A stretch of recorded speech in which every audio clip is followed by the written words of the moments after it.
Joining us now, though, separate topics, the executive director for Virginia of Americans for Prosperity, Tyler Foote. Tyler, good to have you, man. Good morning, John. How are you doing? Good, man. Hey, I am really excited about this big thing you've got coming up with AFP. You've opened up all this offices. You know, it kind of got ahead of me, but I went to your site and I saw all these new people you guys have hired just in time for the election and all these offices you opened up in Virginia. I mean, AFP in Virginia, man, it's just exploding. Yeah, we really have, and it's like you said, it's kind of happened pretty quick. I'm proud to say we're fully staffed at this point with 30 staffers, 11 full-time, and then 19 or 20 part-time staffers that are just essentially meant to help us make voter contacts across the state. They're expected to knock doors and make phone calls with us and try to spread our message to as many people as we can across the state of Virginia. So we're fully staffed and we're ready to rock and roll. I think you said we're just in time for the election, but I think it's important to note, too, that, we are not an election-based organization. So the work that we're doing today leading up to November 8th is going to be, is going to be really important, but our work doesn't end after Election Day. We're going to be here year-round, 365, and so our work on November 9th is just as important as November 8th. And I think it's important for people to realize that because policies don't stop. Elections, they come and go, but policies, and especially the ones that we're advocating for, free market, limited government, those policies don't stop. And so we need to make sure that we're fighting for those types of responsible policies and common sense policies year-round. Well, I've been following, as you know, Americans for Prosperity and AFP in Virginia a long time.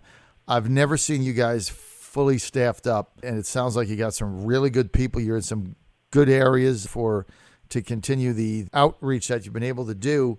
And I wanted to talk a little bit about your Prosperity in Virginia agenda. Yeah, so later this month we are going to fully launch a new statewide initiative, like you said, called the Path to Prosperity in Virginia. I teased this plan a little bit at the GOP state convention last month. In a few weeks we're going to embark on a statewide tour to really share our vision with everybody across the state. It's going to be 13 stops. We're in every corner of the state. And the goal is to make sure that people have an understanding of what our vision is and also people buy into our vision. Virginia has a history of being a national leader, but over the last few years, we've kind of slipped. We were once considered the best state to do business, but we've since fallen in those rankings. For the first time ever, more people are moving out of the state than are moving in.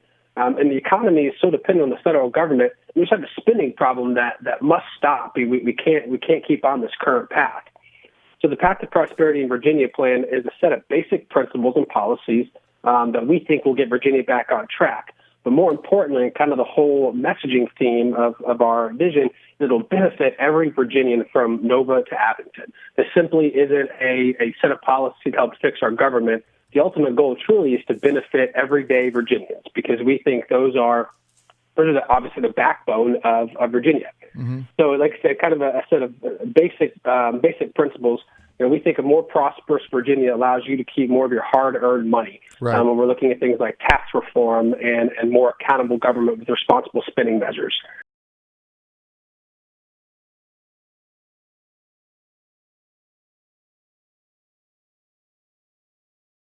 You want. It also gives you the freedom to choose the type of education that's best for your child. And then lastly, we think a more prosperous Virginia allows you to decide what's best for Virginia and not government bureaucrats in Richmond or in D.C.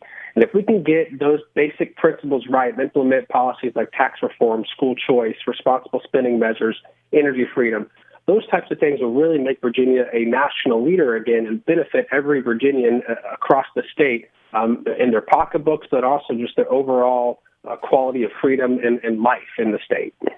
Now, Tyler, talk to me about energy because that's going to be that's just a huge issue now, especially in Southwest Virginia. We got hopefully the Atlantic Coast pipeline coming up through Central and Southeast Virginia. But I know you guys have been on basically the front lines of battling Obama's EPA overreach. What are you guys going to be focused on with that?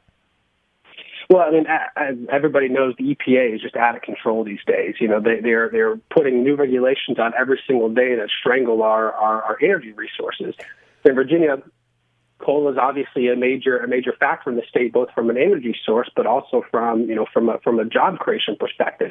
And in Southwest, a lot of time down there over the last couple of months, that area has just been decimated. The coal industry is a major employer in Southwest Virginia, and unfortunately, Obama's EPA has just really strangled the economy down there. And so what we're going to be doing is making sure that the EPA isn't able to but to on our state that don't make sense for our state. We believe that the best knowledge comes from our local legislators, not nameless faceless bureaucrats in the EPA that can't be held accountable. So we're going to push back against Obama's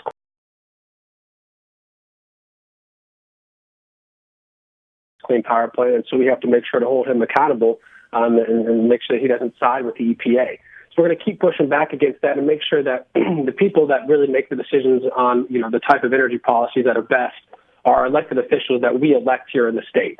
And I think if we can implement that type of philosophy,